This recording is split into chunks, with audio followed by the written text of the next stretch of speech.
आज ही Doubtnut app download करें। Doubtnut पर होगा अब आपके सभी मैथ्स, केमिस्ट्री, फिजिक्स और बायोलॉजी डाउट्स का सफाया। बस अपने क्वेश्चन की फोटो खींचो, उसे क्रॉप करो और तुरंत वीडियो सोल्यूशन पाओ। Download now. नमस्कार दोस्तों, हम पढ़ रहे थे कहानी उसकी माँ, जिसके लेखक लेखक है पांडे बेचैन शर्मा उग्र जी। दोस्तों, कहानी के पिछले भाग में हमने पढ़ा कि लेखक और लाल के बीच विचारों को लेकर बातचीत बातचीत होती है, जिसमें यह पता चलता है कि लाल सरकार के विरोध में अपने विचारों को लेखक के सामने रखता है, वहीं लेखक के विचार सरकार के पक्ष में होते हैं। फिर हमने जाना लेखक जानकी अर्थात लाल की माँ से लाल के दोस्तों के बारे में पूछते हैं, और लाल की माँ एक लड़के के बारे में बताती है जो उसकी तुलना भारत माता से करता है। पढ़ते हैं भाग 3 को, जानेंगे लेखक लेखक को लाल की माँ ने और क्या क्या जानकारी दी। जानकी उस लड़के की बातें सोच गदगद हो उठी। बाबू ऐसा ढीठ लड़का। सारे बच्चे हंसते रहे और उसने मुझे पकड़ मेरे बालों को बहार कर अपना बर्मा तैयार कर लिया। जो भारत माता की तुलना लाल की माँ से करता है, उसकी बातों को सोच सोच कर जानकी हंस पड़ती है। उसकी सरलता मेरी आंखों में आंसू बनकर छा गई। लाल की माँ जब भी उसके बारे में सोचती है, उस सरल व्यक्ति के बारे में, सरल लड़के के बारे में सोचती है, उस उसको देखकर उसकी आंखों में आंसू आ गए थे उस समय।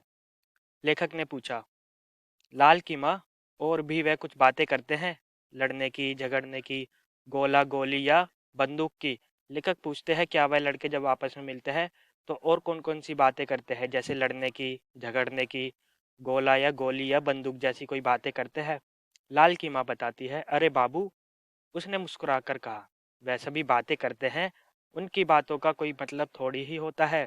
सब जवान है, लापरवाह है, जो मुंह में आता है बकते हैं, कभी कभी तो पागलों सी बातें करते हैं। महीना भर पहले एक दिन लड़के बहुत उत्तेजित थे, ना जाने कहाँ लड़कों को सरकार पकड़ रही है। लाल की माँ बताती है लेखक को कि महीना भर पहले लड़के आपस में बात कर रहे थे कि वो कह रहे थे कि लड़कों को सरकार, जो अंग्रेजी सरकार है, वह पकड़ रही है। मालूम नहीं पकड़ती भी है या वह यूं ही गप हाँकते थे, मगर उस दिन वह यही बक रहे थे। पुलिस वाले केवल संदेह पर भले आदमियों के बच्चों को त्रास देते हैं, मारते हैं, सताते हैं।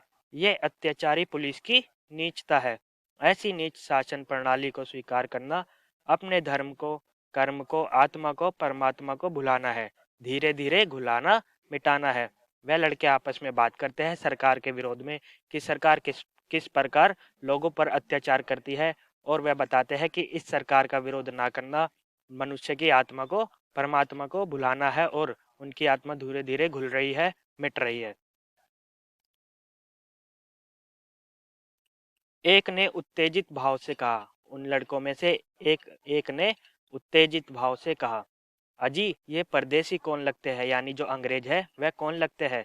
हमारे, जो बरबस राजभक्ति बनाए रखने के लिए हमारी छाती पर तोप का मुंह लगाए अड़े और खड़े हैं। उफ, इस देश के लोगों के हिये की आंखें मुंद गई है, तभी तो इतने जुल्मों पर भी आदमी आदमी से डरता है। वह लड़के आपस में बात करते हैं कि ये अंग्रेज कौन होते हैं हमारे हमारे लिए, जो हमारी ही छाती पर तोप का मुंह लेकर खड़े हैं। यह देश के लोगों के हित में नहीं बात करते हैं। लोगों की आंखें भी मुंद गई है, जो इन सब चीजों को नहीं समझ रहे। आदमी अब आदमी से डरने लग गया है। वह लड़का उत्तेजित होकर गुस्से में बता रहा है अंग्रेजों के बारे में। यह लोग शरीर की रक्षा के लिए अपनी अपनी आत्मा की चिता संवारते फिरते हैं। नाश हो इस परतंत्रवाद का, यानी इस गुलामी का वह नाश करने की बात करता है। दूसरे ने कहा, जो उन लड़कों में से दूसरे लड़के ने कहा, लोग ज्ञान ना पा सके इसलिए इस सरकार ने हमारे पढ़ने लिखने के साधनों को अज्ञान से भर रखा है। वह कहता है कि अंग्रेज सरकार यह चाहती है कि लोग पढ़ लिख ना पाए, इसलिए उन्होंने ज्ञान के साधनों को रोक रखा है, अज्ञान से उनको भर दिया है। लोग वीर और स्वाधीन ना हो सके, यानी लोग बहादुर और आजाद ना हो सके, इसलिए अपमानजनक और मनुष्यताहीन नीति मर्दक कानून गढ़े हैं। लोग आजाद ना हो सके, बहादुर ना हो सके, इसलिए उन्होंने ऐसे कानून को गढ़ा है, ऐसे कानून बनाए हैं जिससे अपमानजनक स्थिति और मनुष्य के भीतर एक दुर्भावना जैसी स्थिति उत्पन्न हो सके, ऐसे कानून को उन्होंने बनाया है।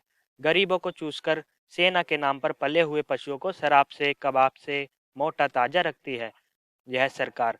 यानी गरीबों को मारती है, गरीबों को यातनाएं देती है, पीड़ा देती है और अपनी सेना को शराब पिलाती है और खूब उनकी खातिरदारी करती है और उन्हीं सेना से गरीबों को पिटवाती है।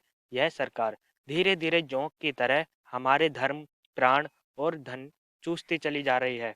यह शासन प्रणाली, लड़के ने यहाँ जोंक के बारे में बताया है, जो एक तरह का जीव जंतु है जो शरीर पर यदि चिपक जाए तो वह उस शरीर से खून चूसता रहता है।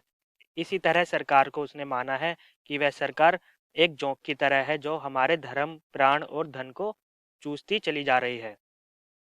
ऐसे ही अंट संट यह बातूनी बका करते हैं बाबू।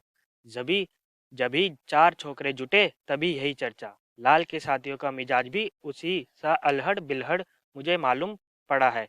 ये लड़के ज्यों ज्यों ही पढ़ते जा रहे हैं त्यों त्यों बकबक में बढ़ते जा रहे हैं। लाल की माँ लेखक से कहती है कि ये इस तरह की बातें ही, उल्टी सीधी बातें ही लड़के आपस में जब भी मिलते हैं ऐसी बातें ही करते हैं।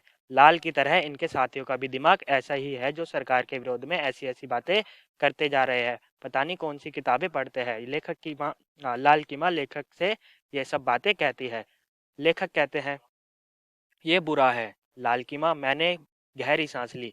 लेखक लाल की माँ से कहते हैं ये जो भी हो रहा है बहुत बुरा हो रहा है। इन लड़कों को जो विचार है वह सरकार के विरोध है, वह बेकार विचार है और बुरे विचार है। इससे उनका अंत होगा। और लेखक ने गहरी सांस ली। तो दोस्तों यह था इस कहानी का भाग 3। इस कहानी के अगले भाग को देखेंगे हम अपनी अगली वीडियो में। धन्यवाद। क्लास 6 से 12 से लेके नीट, IIT, जेई मेंस और एडवांस के लेवल तक 10 मिलियन से ज़्यादा स्टूडेंट्स का भरोसा। आज ही डाउनलोड करें डाउटनेट ऐप या व्हाट्सएप कीजिए अपने डाउट्स 8400 400 400 पर।